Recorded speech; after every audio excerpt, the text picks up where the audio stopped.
Hello साथियों, नमस्कार। स्वागत है आप सभी का। कैसे हैं आप सब? उम्मीद करते हैं आप सभी बहुत अच्छे होंगे।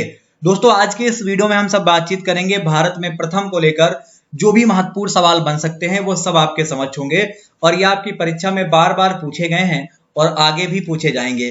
तो इन सारे सवालों को हम लोग भाग 1 और भाग 2 में पूरा करने वाले हैं, जिसका भाग 1 आज आपके समक्ष है और यहाँ पे हम लोग बहुत ज्यादा जरूरी सवालों को आपके समक्ष रखने वाले हैं।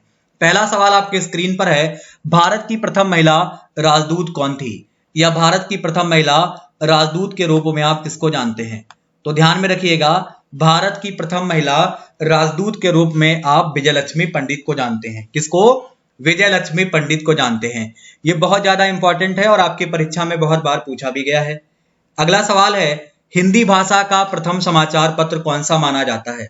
हिंदी भाषा में प्रकाशित पहला समाचार पत्र कौन सा था? तो ये भी कई बार पूछा गया है। इसका उत्तर होगा उदंड मार्तंड। क्या होगा? उदंड मार्तंड। ये आपका हिंदी भाषा का प्रथम समाचार पत्र माना जाता है या जाना जाता है।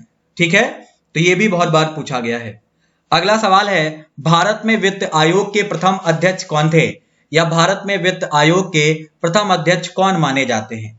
तो आंसर की बात करेंगे, केसी नियोगी। ये आपको ध्यान में रखना है, केसी नियोगी को भारत में प्रथम वित्त आयोग के अध्यक्ष के रूप में जाना जाता है। ठीक है, तो ये भी आपके लिए जरूरी रहेगा।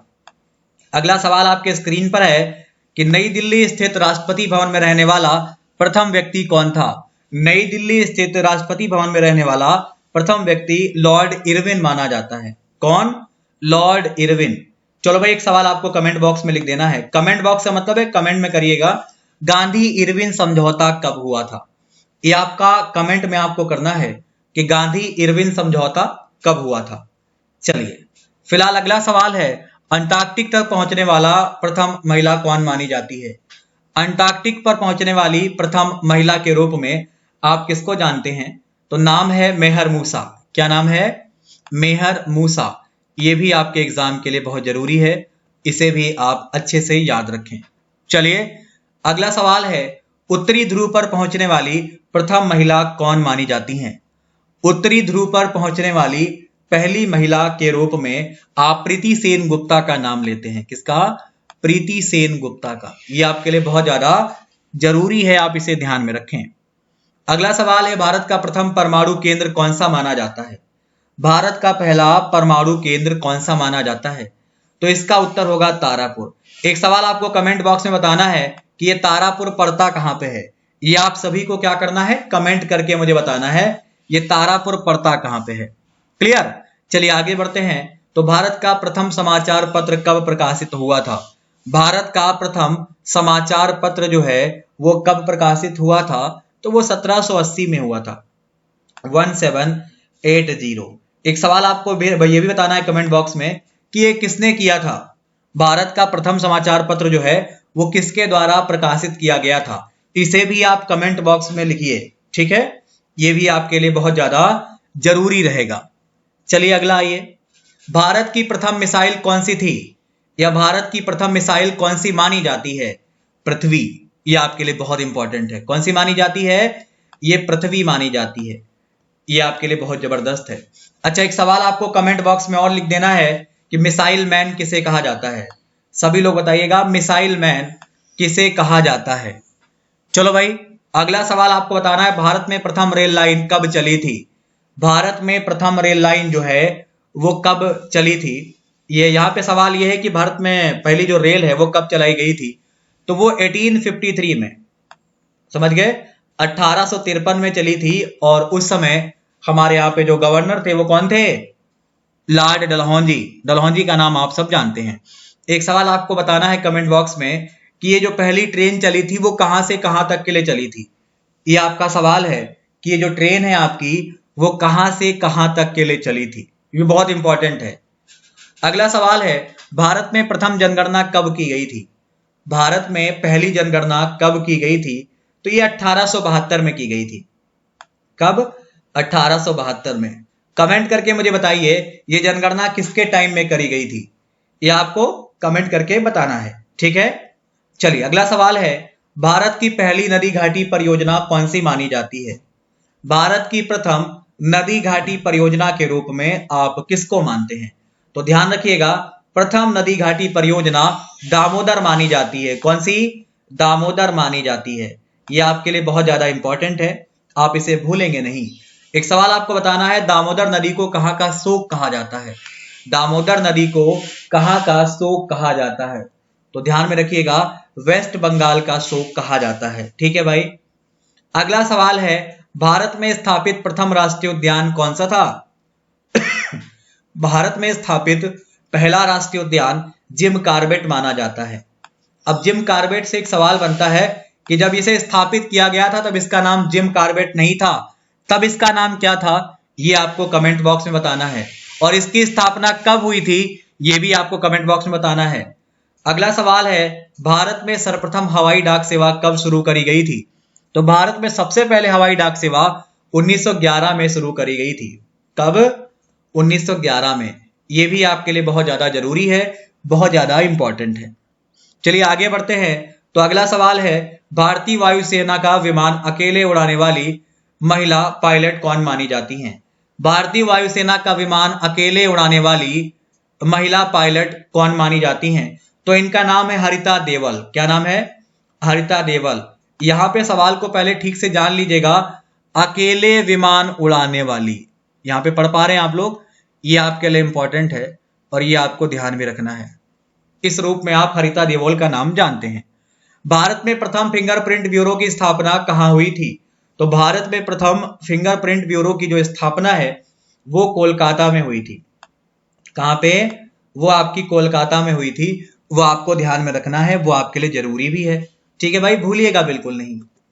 अगला आ जाइए, भारत में प्रथम आणविक परीक्षण कब किया गया था? भारत में पहला आणविक परीक्षण जो है वो कब किया गया था? ये 1974 में 1974 में किया गया था। इसे आप भूलिएगा नहीं, ये आपके लिए बहुत ज्यादा इंपॉर्टेंट है।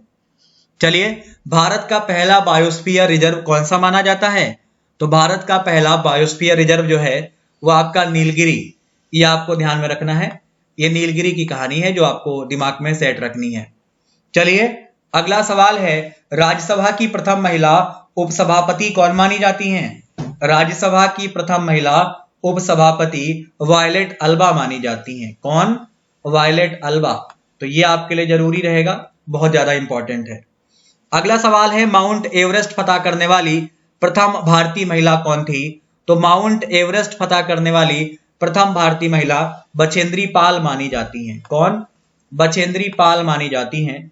और ये आपके लिए बहुत ज्यादा इंपॉर्टेंट है, आप इसे याद रखिएगा। ठीक है भाई। अगला आ जाइए, अगला सवाल होगा, भारत रत्न प्राप्त करने वाली प्रथम भारतीय महिला कौन थी? भारत रत्न प्राप्त करने वाली प्रथम भारतीय महिला के रूप में आप किसको जानते हैं? तो याद रखिएगा, इंदिरा गांधी को जानते हैं। किसको? इंदिरा गांधी को। एक सवाल आपको कमेंट बॉक्स में लिखना है कि इंदिरा गांधी को भारत रत्न पुरस्कार कब दिया गया था। ये आपके कमेंट बॉक्स का सवाल है जो आपको कमेंट में करना है कि इंदिरा गांधी को भारत रत्न पुरस्कार कब दिया गया था। ठीक है, और इंदिरा गांधी की मृत्यु कब हुई थी? अगर आप चाहें तो ये भी कमेंट बॉक्स में कमेंट कर सकते हैं। अगला सवाल है, प्रथम भारतीय महिला जिसने नोबेल पुरस्कार जीता। पहली भारतीय महिला जिसके द्वारा नोबेल पुरस्कार जीता गया, तो ये उत्तर होगा मदर टेरेसा। मदर टेरेसा को सबसे पहले नोबेल पुरस्कार मिला, वो समय था 1979 का। कौन सा समय था? 1979 का समय था जब इन्हें ये पुरस्कार दिया गया। तो आप ये भी ध्यान में रखेंगे तो आपके लिए अच्छा है। इन्हें बैक टू बैक 2 पुरस्कार मिले हैं। ठीक अगले साल 1980 में इन्हें भारत रत्न पुरस्कार भी दिया गया। समझ गए भाई? ठीक अगले साल 1980 में इन्हें भारत रत्न पुरस्कार भी दिया गया है, तो आपको ये भी ध्यान में रखना है।